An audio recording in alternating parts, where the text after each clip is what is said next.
Hey YouTube family, Radhe Radhe. Welcome back to my channel study struggle. कैसे हो आप सब? आई होप आप सब बढ़िया होंगे, अपनी प्रिपरेशन भी अच्छे से चल रही होगी। तो आज मेरी सुबह हुई थी 3:45 पे।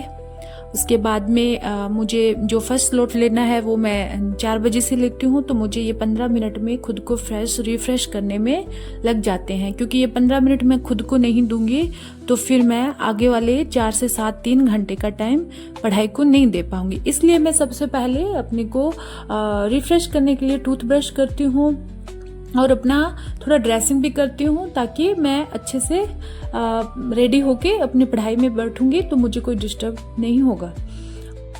तो आज का पॉइंट है, आज का जो टॉपिक है वो है कि किसी ने खूब कहा है, बीता हुआ कल तुम्हारे दिमाग में है और आने वाला कल तुम्हारे हाथ में है। तो अब आप फ्रेंड्स समझ सकते हो कि मैं कैसे बोलूँ कि जो हमारा बीत गया ना, उसको अगर हमने दिमाग में रखा तो फिर हमारा आने वाला कल भी डिस्टर्ब है, मतलब डिस्ट्रॉय है, खराब है, क्योंकि आने वाला कल तुम्हारे हाथ में है। तो ये चीज ये है कि अपने से हम ये कर सकते हैं कि जोड़ सकते हैं अपने से कि जो मेरे साथ बीत गया, यानी कि मेरे साथ जो स्ट्रेस हुआ, डिप्रेस्ड हुई मैं, ये चीज अगर मैं माइंड में रखे रहूंगी तो उसी के डिपेंडिंग मेरे आगे वाला टाइम चलेगा, है ना फ्रेंड्स। और अगर मुझे ये है कि मेरा जो दिमाग में जो बातें है पीछे वाली, अगर मैं वो आगे भी दोहराऊंगी तो मेरा वैसा वैसा कुछ फ्यूचर बन जाएगा। तो इसलिए मैं बोल रही हूँ कि मेरा जो आने वाला कल है ना, ये मेरे हाथ में है। अगर मैं इस फ्यूचर को ब्राइट करूंगी आने वाले कल को, तो मैं जो मेरा पास्ट है, मैं स्ट्रेस में गई, मैं डिप्रेस्ड हुई, मैं ये स्टडी वाला जो स्ट्रेस है, ये हर वुमन हाउसवाइफ की है जो वो हर, मुझे लग रहा है 90% हर वुमन इस स्ट्रेस से झेल रही है। कुछ झेल रही है, कुछ हिम्मत जुटा के खुद को मोटिवेट करके खुद बाहर निकली है, जैसे मैं निकली हूँ। मुझे मेरे सबसे जो हेल्प की है वो मेरा हस्बैंड है।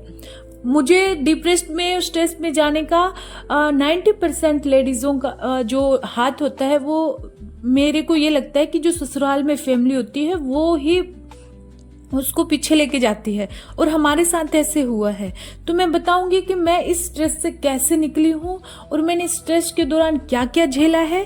तो क्या फ्रेंड्स आपके साथ भी ऐसा हो रहा है या हो चुका है? तो मुझे कमेंट बॉक्स में करना कमेंट, और मुझे जरूर ये बात शेयर करना। और अगर मैं ये जो आपके साथ मेरी जर्नी शेयर कर रही हूँ, क्या पता आप भी इस जर्नी से बाहर निकल जाओ मेरे वाले रास्ता अपना के। वरना कुछ पॉइंट कभी होते हैं ना, कुछ पॉइंट अपने साथ अगर माइंड में सेट हो जाए ना, तो उससे पूरी लाइफ बदल जाती है, और ऐसा ही कुछ मेरे साथ हुआ है। तो फ्रेंड्स मैं बताती हूँ अपनी जर्नी की मैं डिप्रेस्ड में पहले कैसे गई और फिर बताऊंगी कि कैसे निकली। तो फ्रेंड्स इसका रीजन था कि मैं स्टडी से पहले, एक फर्स्ट रीजन था कि मैं वो लड़की थी कि मैं अपनी क्लास में टॉप रहती थी, और सब बोलते थे कि ये तो कुछ भी करेगी, ये तो गवर्नमेंट जॉब लग जाएगी। मतलब मेरे परिवार में शादी से पहले सब मुझे ही बोलते थे। तो मैंने क्या किया कि 12th के बाद हम 4 बहनें थी, तो पापा खेत का ही काम करते थे, तो हमें ये था कि भाई चारों को पढ़ाना हो तो खर्चा भी बहुत आ जाता ना। एक भाई था छोटा, तो मैंने क्या किया कि मैंने 12th के बाद में पढ़ाना स्टार्ट किया स्कूल में, प्राइवेट स्कूल में। साथ में मेरी BA हो रही थी, और मैं प्राइवेट कॉलेज से वो फॉर्म अप्लाई होते हैं। तो मेरे जो मैंने 5 साल स्कूल में स्टडी करवाया, और उसके दौरान मैंने क्या किया, मेरी BA हो गई थी और MA पोस्ट ग्रेजुएट हो गई थी। 5 साल पढ़ाने के बाद मेरे से जो अर्निंग होती थी, मैं ट्यूशन भी लेती थी और अपना जो खर्चा था वो निकालती थी, जो भी हेल्प होती थी मैं करती थी। उसके बाद में मुझे ये था कि मुझे गवर्नमेंट प्रिपरेशन करनी है, तो मैंने SSC CGL की श्री गंगानगर, मैं राजस्थान के गंगानगर डिस्ट्रिक्ट से हूँ। तो वहां से मैंने मीना क्लासेस थी, मीना सर से मैंने मैथ किया, रीजनिंग किया, मैंने सारी कोचिंग कंप्लीट की। तो मुझे ये नहीं आइडिया था कि राजस्थान की वैकेंसी आती है और राजस्थान की प्रिपरेशन करने से, CGL में करने से अकॉर्डिंग उसका थोड़ा इजी है और उसको मैं जल्दी फाइट कर जाती अगर मुझे इस बात का पता होता। लेकिन मुझे नहीं पता था फ्रेंड्स। तो फिर मैंने वो SSC की कोचिंग कर ली। मेरा जो मैथ का और रीजनिंग का पोर्शन था वो अच्छा हुआ, थोड़ा इंग्लिश का पोर्शन अच्छा हुआ, और GK GS का था वो थोड़ा, मतलब इंडिया ही था, राजस्थान का तो कुछ था नहीं, तो वो भी ठीक हुआ मेरा इंडिया का। उसके बाद में मैंने एग्जाम दिया तो मेरा नहीं हुआ सिलेक्शन उसमें, क्योंकि एक बार करने से गाइस नहीं होता, तो मेरा नहीं हुआ। तो फिर मुझे मेरी सिस्टर, मेरे फ्रेंड्स, जब एलडीसी राजस्थान में एलडीसी 2018 की वैकेंसी आती है तो उसमें मेरा सिलेक्शन होता है। उसमें मतलब ये है कि उसमें कोचिंग लेने के लिए पैसे नहीं थे, तो मैंने कहा मेरा इतना किया हुआ है, मेरी फ्रेंड्स कोचिंग जाती है तो मैं इनका जो ये पढ़ के आती है उससे मैं नोट्स रिवीजन कर लूँगी। मैं उनके साथ रहती थी उसी रूम में, और उनके वो कोचिंग जाके आती थी तो मैं उनसे पूछती थी कि तुमने ये करवाया है, तो वो बता देती थी मेरी फ्रेंड्स, और मेरी सिस्टर भी थी बड़ी। तो मैं उनसे क्या है, उनके जो नोट्स थी सब रिवीजन कर लेती, तो ऐसे करके पढ़ा के मतलब एग्जाम दिया मैंने। जैसे भी पढ़ा मैंने 100% दिया था उस वैकेंसी में, लेकिन मंजूर नहीं था ना। तो मेरे ना 2018 वैकेंसी को मतलब ये है कि मैंने प्री क्वालिफाई कर दिया। मैंने फिर उसकी टाइपिंग हुई, तो टाइपिंग में मेरे 100 में से 96 97 थे मैंने, क्योंकि मुझे जब प्री का एग्जाम में मार्क्स आए कट ऑफ से, मेरे 5 नंबर 6 नंबर ज़्यादा थे, तो सब बोलते थे कि इतने से तो क्या पता फाइनल। फिर मुझे ऐसे लगा कि मैं टाइपिंग करूँगी तो उसमें मेरे मार्क्स कम ना आ जाए, तो मैंने टाइपिंग में मैं 6 महीने झोंक दी, पढ़ाई पढ़ना छोड़ दिया। टाइपिंग मैंने इतनी की कि मेरे 100 में से 96 पॉइंट कुछ मार्क्स थे मेरे। तो फिर एवरेज दोनों की निकली, तो फिर मेरी कट ऑफ से 3 से 4 नंबर ही ज़्यादा थे, तो फिर मुझे डर लगता था। तो मैंने यूट्यूब पे बहुत वीडियो देखे कि हो जाएगा हो जाएगा, और उसी के बीच में मेरी सगाई भी हो जाती है और शादी। मतलब ये था कि हाँ, अब मेरा जब टाइपिंग क्वालिफाई हो गया, अब डीवी के बाद में सिर्फ जॉब, तो कहीं मुझे ऐसे लगने लग गया था कि हाँ मैं भी जॉब, मतलब जो मैंने देखा था कि शादी से पहले मैं जॉब लगूं, तो वो जॉब मैंने कहा हाँ हो सकता है, इतना हो गया तो आगे फाइनल भी हो जाएगा। तो फिर मैंने शादी के बाद मेरे शादी हो जाती है, तो मुझे ऐसे था मेरे पापा की भी अब तो जॉब भी लग गई है, तो ये चीज़ें चल रही थी। फिर मेरी शादी हो जाती है तो शादी के बाद में मेरा एलडीसी 2018 का रिजल्ट आता है। तो रिजल्ट में क्या होता है कि हम फेल हो गए, तो मुझे तो ये झटका लगा कि जो सपना देखा था वो तो सारा टूट गया। फिर जैसे तैसे करके मेरे हस्बैंड ने मुझे सपोर्ट किया कि चल पटवारी की, उसके बाद में पटवारी की वैकेंसी आती है। जो भी बहन राजस्थान की प्रिपरेशन कर रही थी उसको पता है कि एलडीसी के बाद में पटवारी की वैकेंसी आई थी। तो मैंने पटवारी का एग्जाम की प्रिपरेशन की, मुझे 100% फिर से लगा दिया था। मैंने कहा मेरा तो भी एक ही बार ऐसा हुआ है, लोगों के साथ तो बहुत बार होता है, तो मैं फिर से 100% दिया मेरा।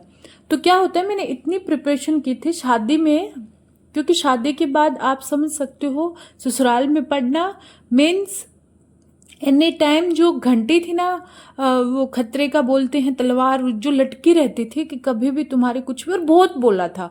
ये मीन्स मैं बोलती हूँ कि मैं काम करके घर में बैठ जाती थी तो भी मुझे बहुत बोला गया था। तो मेरा ये था कि मैंने पटवार को फिर पेपर दिया, लेकिन पटवार में पूरी प्रिपरेशन करने के बाद ऐसे लगा था कि अब मैं फिर से कुछ ना कुछ तो करूँगी। लेकिन क्या होता है कि वो पेपर कैंसिल हो जाता है। तो अब पेपर कैंसिल हो गया और फिर मेरा बीच में गैप आ गया, और उसके बाद में कोरोना आ जाता है।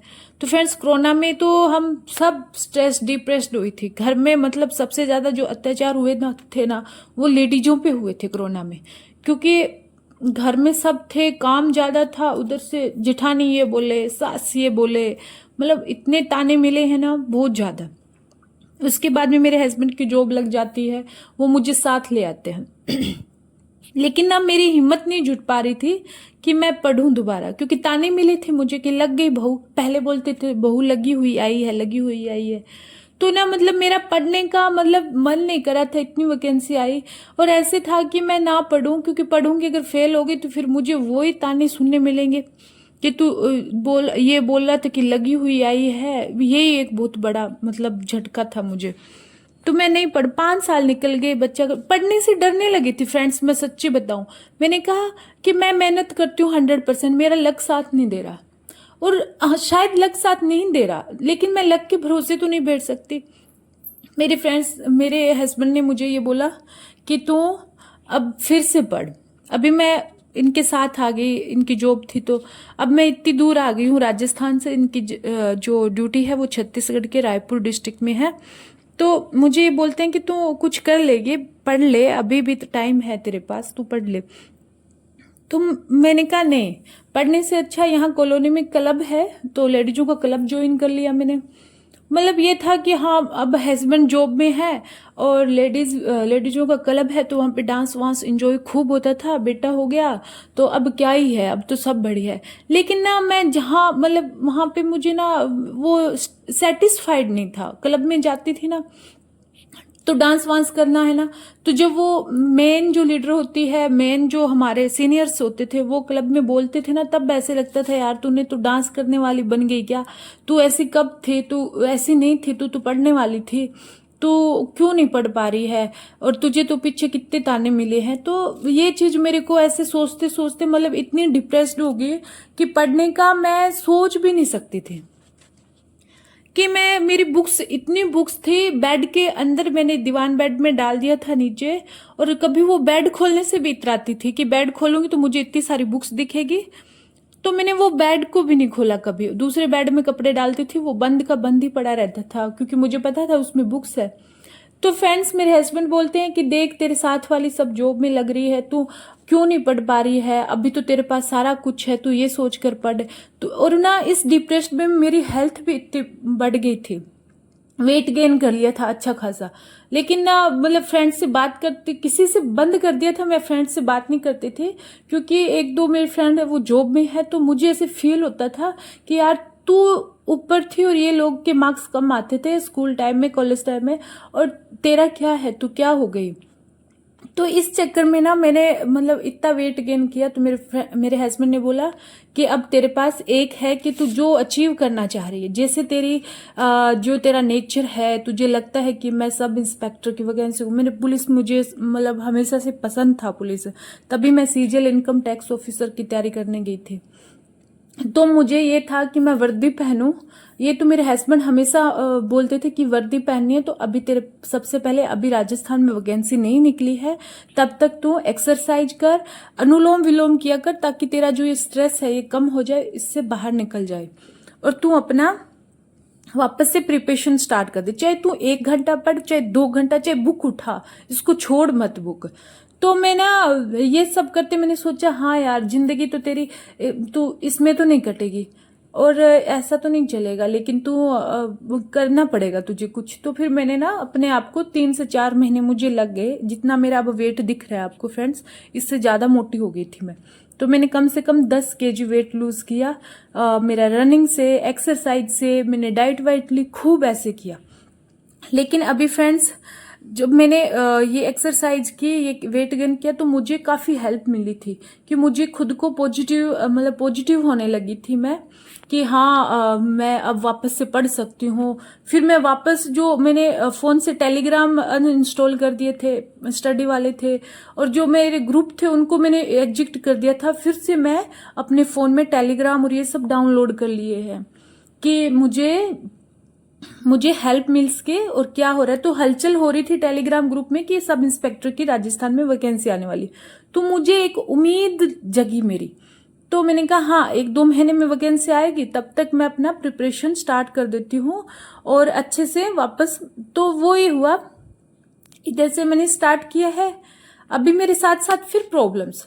अब मुझे लगा, एक दिन मैं इनको रोई, इतना रोई एक दिन, मैंने कहा, मैंने फिर बुक्स उठाने की बात सोची, देखो मेरे प्रॉब्लम्स की। मेरे सास ससुर बूढ़े नहीं है, मीन्स उनको डायबिटीज है, दोनों मतलब बीमार है। सास ससुर बीमार भी नहीं बोल सकते, क्योंकि जानबूझ के खाते पीते रहते हैं, परहेज में दोनों नहीं है। तो उसके चक्कर में ना हम बीमार हैं, तो बहू वहां रहती है, यहाँ नहीं आती है। तो वहां कैसे जाऊं मैं फ्रेंड्स, आप बताओ, हस्बैंड को छोड़ के कैसे जाऊं वहां। मैं जाऊंगी, मैं उन दोनों की कर दूंगी, लेकिन मेरे बच्चे और मेरे का कौन देखेगा। तो मेरा हस्बैंड मुझे नहीं छोड़ रहा है। तो वो हमारी जो नोक झोंक है वो चल रही है, मतलब घमासान युद्ध चल रहा है उस चीज में, कि अपनी बहू को नहीं छोड़ रहा है। तो ये चीजें फिर से आई। तो लेकिन फ्रेंड्स आई, तो मुझे मेरे हस्बैंड ने बोला कि इस बात का अब की बार तुझे माइंड में करना है। अब अगर तू खड़ी हुई है ना, अगर तू बैठ गई, तो फिर तू हारी हुई समझेगी खुद को। जब तू 40+ की हो जाएगी ना, तब तू सोचेगी कि मैं उनके पीछे अपनी लाइफ बर्बाद कर दी। तुझे ऐसे नहीं सोचना है। तुम अपने आप को फिर से खड़ी हो। तो फ्रेंड्स, मैंने ये जो मेरा जर्नी है, उस सारी 5 साल की शादी के 5 साल बाद की जो जर्नी मैंने मतलब माइंड में सेट कर रखी थी, उसको मैंने एक साइड रख दिया। मैंने खुद को सिर्फ मैंने ये सोचा है कि मैं 2 साल जितनी वैकेंसी आएगी उतना प्रिपरेशन करूंगी और बाहर निकल आऊंगी। तो फ्रेंड्स, ये बताओ कि मैं अब वापस से मेरा एक्सरसाइज ये सब प्रॉपर चलता है। मैं अगर 2 घंटे पढ़ पा रही हूँ, 4 घंटे पढ़ पा रही हूँ, 6 घंटे पढ़ पा रही हूँ, तो मैंने कहा मैं पढ़ूंगी, क्योंकि मैं अब दुनिया को नहीं जानती हूँ। तो फ्रेंड्स, ये मैं ऐसे करके ऊपर उठी और आज मेरी ये जर्नी मैं आगे आपसे शेयर करती रहूंगी। तो मैं आपसे यही बोलूंगी कि दुनिया कुछ नहीं है, मेरे साथ भी हुआ है। क्योंकि पढ़ने वाली हर लेडीज, मुझे पता है वो बहुत अफसोस होता है उस लेडीज को कि जो पढ़ने वाली है, कुछ बनना चाहती है। क्योंकि घर वाले कभी सपोर्ट नहीं करेंगे। आपका हस्बैंड अच्छा है तो वो जरूर सपोर्ट करेगा। अगर वो भी निकम्मा निकल जाता है ना, ऐसी सोच में, छोटी सोच वाला, तो फिर लाइफ उसकी, वुमन की, वो क्या ही कर सकती है। लेकिन वो कर सकती है, खुद को खड़ा कर सकती है। तो ये जो स्ट्रगल है ना फ्रेंड्स, ये सब लेडीजों में होता है। और मैं आपको आगे ये बताऊंगी कि आप भी कुछ करिए, क्योंकि ये उमंग है ना जो हमें एक दिन बड़ा बनाएगी। और अगर आपको मेरी शेयर जर्नी ठीक लगे, अगर मैं आपको सही लगूं, तो आप मेरे चैनल को सब्सक्राइब करना, लाइक करना।